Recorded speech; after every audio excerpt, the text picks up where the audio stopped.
Hello, welcome to Living and Learning. I'm Allison Kinnear, and every Wednesday at 3 o'clock Pacific Standard Time, I hop onto Facebook Live and talk about living and learning.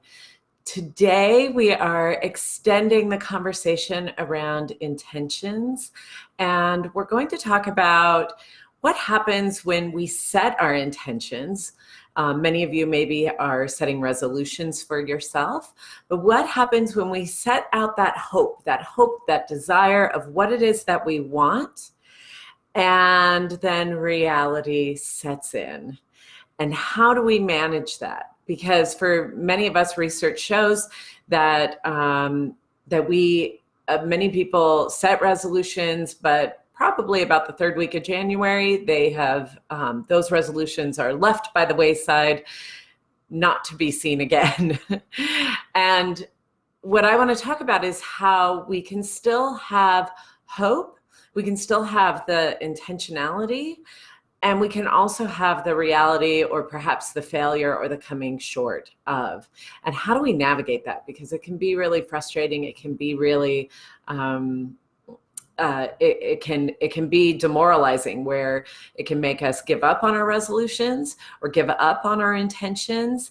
And yet we want to make sure that we can find that balance. And how do we keep our intentions alive? How do we keep our hope alive while reconciling it with the reality of what is?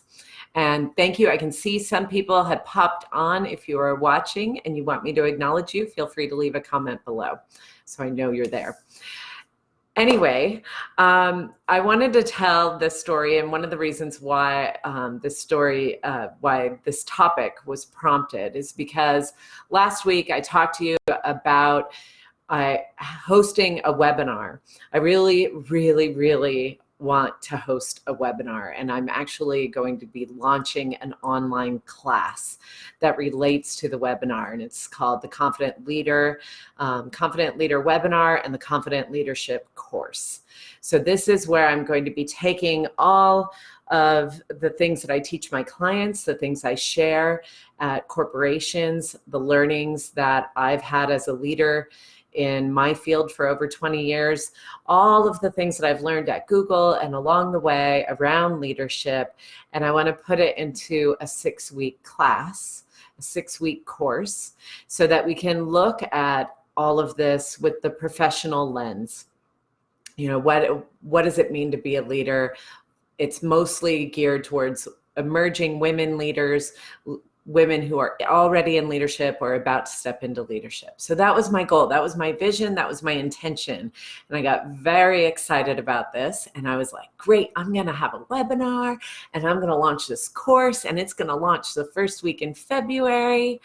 And then it was like reality set in. And I realized, yeah, that's not going to happen. At least it's not going to happen when I thought it would. And so I'm having to kind of postpone everything. And I'm sharing this with you because many of you watch me regularly. And if you're sitting there wondering, yeah, what happened to that big announcement? It's not happening right now. So I wanted to let you know that. But I also wanted to have a conversation about what happens when our hope exceeds the reality of what is. There's, if any of you are familiar with StrengthsFinder, there's a great book called StrengthsFinder 2.0. I think Tom Roth is the author. And one of the strengths in there is called, I believe, deliberative. And it's when somebody has the strength of being able to foresee the problems that might arise, the risks that might arise, the struggles that might arise. And so it makes them a very good planner because they're able to kind of see the realities that could be. Now, sometimes it can have a negative slant, but it also keeps everything on a realistic timeline. I used to work with a woman who had this as one of her strengths, and she was amazing at planning things, because while the rest of us had these big hopes and these big visions and these big, like, yeah, let's do this, she had the fortunate or unfortunate role of kind of bringing us back to reality and saying, yeah, but we need to think about this as well. And let's think about this, and let's think about this factor. And there's always a tension between those two things, that hope and that deliberativeness. And the thing is, it's like the vision is really important. The intentionality is really important. But the reality is also really important. And that deliberative nature is really important. And if we only have one and not the other, then things can go really unbalanced. Now, clearly, being deliberative is not exactly in my top 5 strengths. I have more of the visioning side of things, where I can get up to that 10,000 foot view and see things long term. And it's harder sometimes to bring me down to earth. And for my friend, she's really good at being down to earth and being realistic. And it's harder for her to take risks. It's harder for her to really step into that hope. So we need each other. We need to balance it out. And sometimes reality will balance it out for us, or life will balance it out for us. For me, that was my hard lesson this week, was coming to terms with, okay, this hope, this vision is not going to happen. And so I share this with you because, first of all, to let you know that I've got some cool things cooking, but they're not ready to be served yet. And also because there are times in our work and in our personal lives and our professional lives where we maybe set our big visions out on course, and they may or may not, particularly for the ones who do not have a really locked in deadline for those bigger projects. How can we bring more of that deliberative nature, that deliberative reality checking part of us, so that we can look at who's on vacation? Are there big holidays happening? What are some of the things that could slow us down? It's like we can have that big vision, but we can also ask ourselves the challenging questions around what's going to get in the way of that big vision happening. Both of those things are going to be really important for us as we plan things out professionally, personally, however it goes. You have this idea of going on a big family vacation to Disneyland. Well, what are going to be some of those things that might get in the way of the pleasantness of that trip to Disneyland? And how can I mitigate for those things now? This kind of work becomes so important. And it's one that I had a hard, cold reality with this week. And yet it's so important. It's so important that we be able to hold that vision and hold that reality. And for me, I'm not giving up on my vision. That's still going to be there. No matter what the risks are, no matter what the reality is, that is coming. But it's probably coming in late February, late March, early April. That's probably the more realistic timeline.